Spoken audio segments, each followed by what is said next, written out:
Hey everyone, thanks for tuning in. My name is TheAmazingFlec and I am a recovering performance artist. I'm a recovering performance artist in the sense that I've been performing professionally for about 10 to 15 years depending on how you want to define performing professionally. And all that was taken away from me in the year 2020 when I lost about 95% of my contracts for entertaining for that year. And at that point I was already working as a peer mentor for a young man who needed some assistance with day-to-day activities. It was a part-time job that I really enjoy doing. I get to spend time with my friend and assist them with doing things that many of us take for granted. Just like daily reminders of things that need to get done, help with some social situations, and so on and so forth. So I worked this job a couple times a week, and I would work my entertainment gigs whenever they would come up. And it was a nice arrangement. I was able to keep busy even when I wasn't working gig work. And if you're in the gig work industry, you understand what that's all about. It's feast or famine. You never know when the next job's going to happen unless you have contracts that get renewed every year, which I'm lucky that I do have that every single year. For the most part, in 2020, a lot of those contracts even dried up, so I just had to adapt. And speaking of adapting, I had the privilege and the honor of working with a good friend of mine that I met back in 2006 who recently moved into the area and was in need of help and assistance with their day-to-day activities. And I've been working with this person for the past couple years at full-time status because at the moment there is a caregiver shortage in the United States. So not only am I a recovering performance artist, I am also a caregiver for people with disabilities. In fact, recently I just picked up another client. This is a friend of mine also. All three of the people I take care of are friends of mine. And this other individual just needs a little bit of help every single day in their house doing things that, once again, we all take for granted. This person is in a wheelchair and they can't reach high places in their house. They can't get the laundry done. And I go in there in just 2 hours, I can knock out everything I need to get done for the next 2 days. So that gives you a little context with what I'm about to get into. So with there being a caregiver shortage and with the pandemic, there was some issues with acquiring more help and more assistance for my various clients. One of my clients didn't feel comfortable meeting up during the pandemic. They wanted to wait until vaccinations happened. Another one of my clients didn't feel comfortable hiring new people. And even if they could hire other people, there's such a shortage of caregivers that they couldn't find anyone. People wouldn't actually show up for the interview. And the small amount of people that actually managed to get to the interview, they usually don't even end up coming back or calling back or even excusing themselves from the position. And the other person I recently started working for, they just have people who just kind of quit, no call, no show. I mean, what would you do if you need your trash taken out or you need your laundry done or you need some food cooked and the person who's supposed to be there just doesn't show up for 5 days and they don't tell you where they are and they don't answer their phone? Anyways, that's a whole other story for another day. The point is that I take care of these people right now, and I came down with a little illness a couple weeks ago. So if you're no stranger to my channel, you already know this. I was sick a couple weeks back and I went to urgent care and I thought everything was okay. I was assured that the visit would cost no more than $100 and that the CARES Act would take care of my COVID testing. Now I was pretty confident I didn't have COVID, but I wanted to put my clients that I take care of at ease, so they didn't have to sit there and wonder, does Flec have COVID? Well, I got my test results back, and as of course, it was negative. And when I went into the urgent care place, I was assured over and over again that my fees would not be anything beyond that which they posted, which was $100 for the visit, and that the first COVID test you get is absolutely free as provided by the CARES Act. I asked the receptionist at the front desk, I asked the person who came into the room how much things would cost, and I also asked the doctor who came in, I think it was a registered nurse, but I asked all these people how much things would cost, and everyone said, oh, I don't know, you have to ask the other person, you have to ask the person. No one knew how much any of this stuff would cost, and I was assured that it wouldn't be that expensive because I don't have health insurance. So to get tested for the COVID, I had to go into an urgent care facility. Now keep in mind, I do not have any insurance. I lost my insurance a couple years previous because once I took on another client in the home health care agency that I was working for, I no longer qualified for my insurance plan. You see, when you're a caregiver and every time you take on another client, that's in effect another job, right? So as a result, I decided to just keep saving money instead of buying insurance because I feel like insurance is a racket, and even if you have insurance, it still costs you a bunch of money to see the doctor anyways. And I just don't go to doctors because I have trouble trusting them with their billing. Anyway, so here we are, I'm going to urgent care, and I'm assured over and over again that the fees won't be anything crazy, and I was very concerned about this over the phone before I showed up. I asked questions about it on the phone, and I was assured, no, we take care of you if you do not have insurance. We have something called care credit, and you'll be okay. I go in there, the lady behind the desk can't give me a solid answer about how much it costs. She's like, no, we're not going to charge you anything here today. Here today is what she said. That's how they get you, right? So we're not going to charge you anything here today. It's just go back in your car and wait. But an hour later, I'm finally seen. And I go back into the room. A lady comes in and takes my blood pressure, asks questions about my symptoms. I ask about the billing and how much things are going to cost. They assure me, oh no, like I don't know, I'm not supposed to talk about that back here. You're supposed to talk to the lady in the front desk about billing. I wait a little bit longer, and then the nurse practitioner or the registered nurse or the doctor, the person with the authority in this particular circumstance, comes in and talks over with my symptoms. And we chat for quite some time, in fact, about medical billing and how expensive things can get, and how I'm apprehensive about taking this test at all because I looked up online at how expensive COVID tests can be.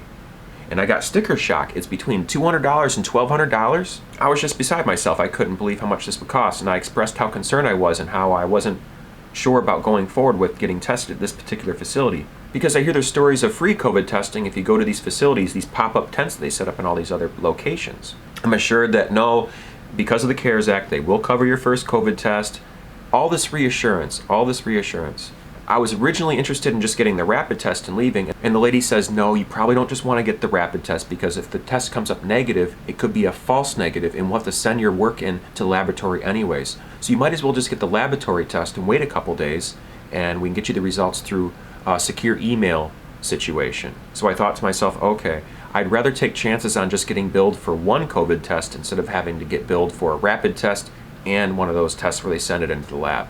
So I agreed to doing that. They also give me a prescription for some antibiotics because who knows, if it's not COVID, it could be a bacterial situation. So I got myself a Z-Pack, I took those, and I felt better even before I took the Z-Pack, but I still took all of my antibiotics because that's what you should do. If you're ever prescribed antibiotics, take them all the way through. You don't need these diseases getting any stronger because you decided to stop taking your antibiotics halfway through and the things mutate and they become resistant to the antibiotics. So I was responsible and I took all of my antibiotics as I should, and I forgot all about it. I got my test results, I thought everything was okay, I never got a bill until recently. I got sticker shock, folks. I can't believe this. I got this bill for waiting around in a parking lot for an hour to be seen by a doctor or a nurse that had longer conversation about my apprehension about being seen because of being afraid of being charged a bunch of money than that we actually talked about my health issues at all. The bill is for $324. I can't believe this crap. I mean, I had to take 2 days off of work because I was feeling ill, and I'm getting charged $324. That's a week's pay down the drain if you factor in my time off of work and including how much this costs. So a week of my working life is just gone because I was reassured that this would not cost as much as it does. And I didn't get any solid answers about what was wrong with me at all. Nothing. The test results came back with what I suspected. I was not COVID positive. I had no symptoms of COVID, except maybe for a cough, which I've been having for months and months now. Every single spring and every single fall, I get congestion, I get mucus. In this case, my symptoms were sore, achy joints, a cough, of course, as I always get, achy joints, fatigue, and shivers, hot and cold flashes. But I didn't have a fever. I could still taste things, I could still smell things. But $324, really, just to be seen by someone who's going to reassure you that it's not going to cost a bunch of money to be seen by them, and then just get prescribed some antibiotics and they send you on your way. The point of this whole video, I guess, is that there's so much wrong with our healthcare system. There's so much wrong with Medicaid and Medicare. There is a caregiver shortage right now. We're working too hard, not getting paid enough. We don't get health benefits. We work in the healthcare industry. We take care of other people's health, help them with their day-to-day activities. We burn ourselves out because of it too. And we don't have health care, we don't have benefits, we don't get paid a lot at all. And add insult to injury too, if you work 40 hours for one client and you work 20 hours for another client and you work 10 hours for another client and you don't get paid any overtime because each client is billed separately as a separate employer, even though the fiscal intermediary, the agency that pays you for the work, it might be the same agency that's paying you, but they don't pay you overtime if you're working for separate people. And these agencies do not like paying overtime at all. They will fight you. They will fight you if you log more hours than 40. They will not pay you unless that client is authorized to receive that much care per one person. Now this person might be authorized for up to 60 to 120, even more hours per week. But if one person works more than 40, they lose their minds. They get real upset about that and they don't want to pay anything extra ever. So working too hard, underpaid, and then the little bit of time you do have off from work, you're spending trying to take care of yourself, and in that event, you're just too tired. Too tired sometimes to even make your YouTube video blogs, too tired to do the things that you need to do around the house. After doing laundry, doing dishes, cleaning floors, cleaning bathrooms, preparing food for other people, when you get home, all you want to do is just sleep. It's funny, they say the auto mechanic's car is always broken for some reason. And this kind of applies to the caregiver industry at the present moment as well. When you're working 40 to 80 hours a week taking care of other people, it can be a little more difficult for you to make sure you take care of everything you need to take care of your own. And sometimes you make compromises. For instance, the same clothes are sitting on my bed for the past week now that I haven't folded and put away because it's not high on the list of priorities in my life right now. What's high on the list of my priorities at this moment is taking care of the people I'm supposed to take care of to make sure that they get the things they need so they can survive, so they can live a happy, comfortable life for themselves. And the second thing on the list of my priorities is time with my family and close friends and my cat, which is both things actually, my family and close friends. I love my cat very much. I don't get to see my cat that often. My cat is a wonderful manager here on my channel, and I'm not going to hire any other managers ever, ever, ever. I love you, Lucy, wherever you are. I'm a gardener, and right now is that magical time of year when we put our tomatoes outside and we get all that rolling, and that's taking up a lot of my time at the present moment too. And then I also need to pursue my recreational activities, my circus and flow arts, and practice things. And I also have to post every single day here on YouTube because I'm an idiot and I decided that it's a great idea to post every single day on YouTube and crank out these videos to stay relevant as an artist. By the way, if you're thinking about making a YouTube channel, I highly recommend it. It's a great way to express yourself to the world and leave your mark, your thumbprint on the internet of who you are and what you did in your life. If you do it though, I recommend that you don't take on more than you can handle. Post videos as they're made. Go for quality over quantity. I'm going quantity over quality right now, and I'm learning a lot really quick, but at the same time I think I'm compromising making better quality content with this need to produce something every single day. Not to mention I am working so hard in the caregiver industry with all the other activities that I do on a day-to-day basis that I can't talk about because I don't like violating privacy. The people I take care of I have a lot of respect for and I have a lot of love for, and I don't need to share their business with the rest of the world. But I will say this, what my week-to-week schedule is like. On Mondays, Wednesdays, and Fridays, I'm working 16-hour shifts. On Tuesdays and Thursdays and Saturdays or Sundays, I'm working 2-hour shifts for my friend who needs help around their house. And then working as a peer mentor for my third client that I've been working with the longest period of time has just started again now that we all have our vaccinations. And I'm hoping to see them between 5 to 12 hours a week. So we have 48 hours plus 6 hours plus another 10 hours or so. So that's 64 hours total, and that's only 8 hours of overtime because 48 hours is for only one client. And that doesn't include driving time to and from places. That doesn't include doing little extra things here and there. And I don't mind doing little extra things, and I don't mind the drive times. It's worth it for the people I take care of and the people I love. But man, it does take a lot out of you. I need to start looking ahead a couple more steps more often, and getting things done before the deadline would be really, really helpful because I'm compromising my quality of sleep. And sometimes I sleep in past things I need to get done. Not sleep in past the time I need to get to my clients. I make sure that I coffee up and get to work and get things done. I sleep in past like engagements and loose plans to meet up with people. Sometimes when I get home from work after a 16-hour shift, I don't get to fall asleep till 4 in the morning. And then I think to myself, I'm gonna wake up at 10 o'clock, I'm gonna do this, this, this, this, and this. And by 4 o'clock, I'll go see my other client and that'll be great. And then I find myself sleeping in until noon, 1 or 2 o'clock in the afternoon because my body needs it. I'm running low, I'm burnt out. Caregiver burnout, it's a real thing. And then you wake up, you're struggling to get everything done, you gotta do your laundry, you gotta cook yourself some food, you gotta clean your dishes, you gotta vacuum your floors. Lucy, your cat, needs attention, does not get to see you that much, and is all alone in this house whenever I'm gone. I love you, Lucy, I'm sorry. I think she's ignoring me because I deserve it. I'm not around enough. But I work too hard for this stuff, and I don't have any health care or anything like that. Due from patient, $324 for this visit, where I was reassured over and over again that it wouldn't cost more than $100. I'm livid. I'm gonna fight the crap out of this one. No health benefits, no medical benefits, no dental, no 401k, no stock options, nada, none of that stuff. And it really gets me irked too when people want to talk about what class of people deserve more and what class of people don't deserve more wages. Every hard worker deserves more. I don't care what industry you work in. Any industry you're working in, if someone's paying you to do a job and that's your job and you're providing value to the economy and to society as a whole, I don't care what job it is. If you're working hard and you're pulling your own weight and you're giving value to not only the company but also society, you deserve more. I don't care what profession it is. I don't care if it's fast food. I don't care if it's retail. I don't care if it's grocery. I don't care if you're a clerk at a gas station. I don't care if you're a caregiver. I do care if you're a caregiver because I'm a caregiver too. But you get my point is, I hope, right? Every hard worker deserves more. Blowing out someone else's candle is not going to make yours shine any brighter.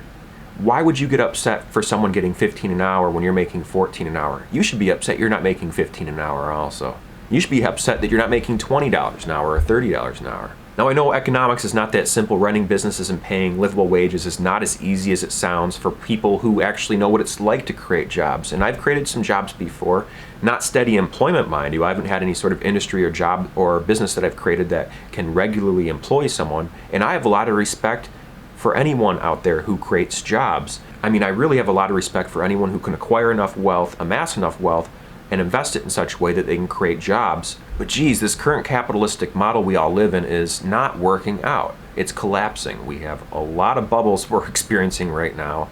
The world's changing so fast, we don't even know what's going on anymore. Moving from a manufacturing-based economy to a service-based economy to a more techie, automated economy. I mean, I don't know what the solution is, but it's certainly not whatever it is we're doing right now. There's a lot of people who are barely getting by and getting further and further into debt because of crap like this with the medical industry, with being overbilled for things and not getting enough money to get by on their own. I mean, there's something wrong with it when you have to work like a whole week or even 2 weeks of your working life doing hard, back-breaking work just so you can see a specialist of some sort that charges you what you would make for a week or two of your labor, of your hard-earned labor, in 1 hour of their time.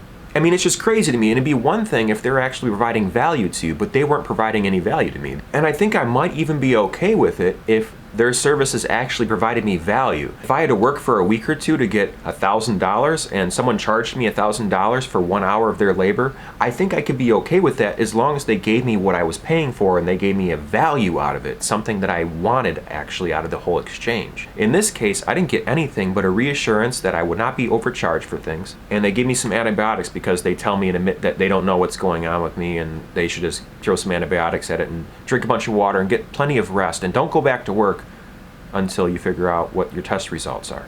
Anyways, I'm usually pretty positive here on my channel. Thanks for listening to me, folks. I appreciate it. We talked about a lot of different things here today. We talked about me being a recovering performance artist. We talked about me starting to work as an in-home caregiver, in-home aide, and working as a peer mentor and working as an assistant for people with disabilities in general. We talked about my desire to make sure that my clients are taken care of and make sure that they have peace of mind knowing that the person providing care for them is not positive with a life-threatening pandemic of a disease. We talked a little bit about the problems with the healthcare industry, medical coding, and the BS that emerges from such things. We talked a little bit about making YouTube videos, and we also talked a little bit about being a caregiver, and we also talked a little bit about the concept of caregiver burnout. So there was a lot to digest in this video. It was cathartic for me to get all this stuff out. Thanks very much for listening. If you come this far listening to some random dude on the internet sitting on his couch complaining about the things going wrong in the world and in his personal life, thanks for watching. I appreciate it.